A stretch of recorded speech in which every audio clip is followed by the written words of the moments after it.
विशाल today से मैं आपका साथी, आपका मित्र कुणाल पंत।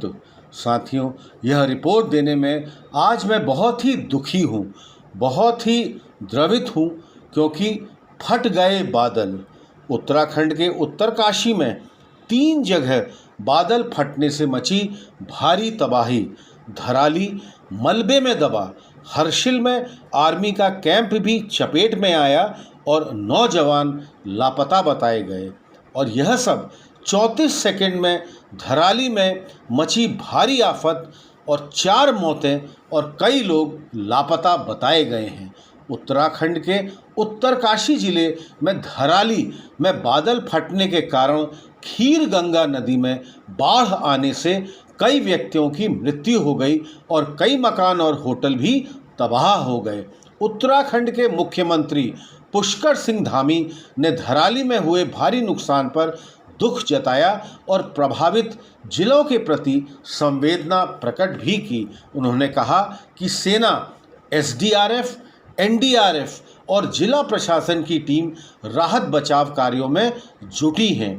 प्रधानमंत्री मोदी जी और गृह मंत्री अमित शाह ने भी सीएम धामी से बात कर हालात के जायज़ा लिया।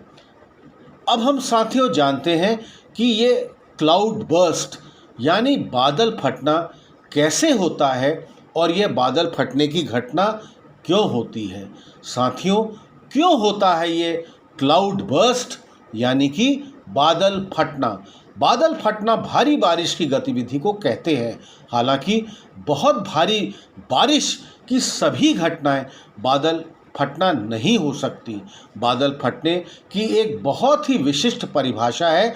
लगभग 10 किलोमीटर गुणा 10 किलोमीटर क्षेत्र में 1 घंटे में 10 सेंटीमीटर या उससे अधिक बारिश को बादल फटने की घटना के रूप में वर्गीकृत किया जा सकता है। इस परिभाषा के अनुसार उसी क्षेत्र में आधे घंटे की अवधि में 5 सेंटीमीटर बारिश भी बादल फटने की श्रेणी में रखा जा सकता है। बादल फटने की घटना के दौरान किसी स्थान पर 1 घंटे के भीतर वार्षिक वर्षा का लगभग 10% यानी कि 10% वर्षा हो जाती है। औसतन भारत में किसी भी स्थान पर एक साल में लगभग 116 सेंटीमीटर वर्षा होने की उम्मीद की जा सकती है। अब हम साथियों यह जानते हैं कि यह बादल फटना यानी कि क्लाउड बर्स्ट कितना आम है। बादल फटना कोई असामान्य घटना नहीं है। खासकर मॉनसून के महीने में यह घटनाएं ज़्यादातर हिमालयी राज्यों में, जहां स्थानीय स्थलाकृति विंड सिस्टम और निचले एवं ऊपरी वायुमंडल के बीच टेम्परेचर ग्रेडियंट ऐसी घटनाओं को बढ़ावा देते रहते हैं। हालांकि हर घटना जिसे बादल फटना यानी कि क्लाउड बर्स्ट कहा जाता है, वास्तव में परिभाषा के अनुसार बादल फटना नहीं होती। ऐसा इसलिए है क्योंकि ये घटनाएं काफ़ी लोकल भी होती हैं। यह बहुत छोटे क्षेत्रों में होती हैं जहां अक्सर बारिश मापने वाले उपकरण नहीं होते हैं। भारतीय मौसम विभाग वर्षा की घटनाओं का पूर्वानुमान तो काफ़ी पहले से लगा लेते हैं, लेकिन वह वर्षा की मात्रा का अनुमान नहीं लगाया जाता। दरअसल कोई भी मौसम वैज्ञानिक ऐसी स्थितियों में यह नहीं कह पाता। पूर्वानुमान हल्की, भारी या बहुत भारी वर्षा के हो सकते हैं, लेकिन मौसम वैज्ञानिकों के पास यह अनुमान लगाने की क्षमता नहीं होती कि किसी भी स्थान पर कितनी वर्षा होने की संभावना है। बादल फटने की दुर्घटनाओं का कभी भी पूर्वानुमान नहीं लगाया जा सकता। परिणाम स्वरूप बादल फटने की घटनाओं यानी कि क्लाउड बर्स्ट की घटनाओं का पूर्वानुमान नहीं लगाया जा सकता। किसी भी पूर्वानुमान में बादल फटने की संभावना का उल्लेख नहीं किया जाता, लेकिन भारी से बहुत भारी वर्षा की घटनाओं की चेतावनी दी जा सकती है और इसका पूर्वानुमान आमतौर पर 4 से 5 दिन पहले लगाया जा सकता है।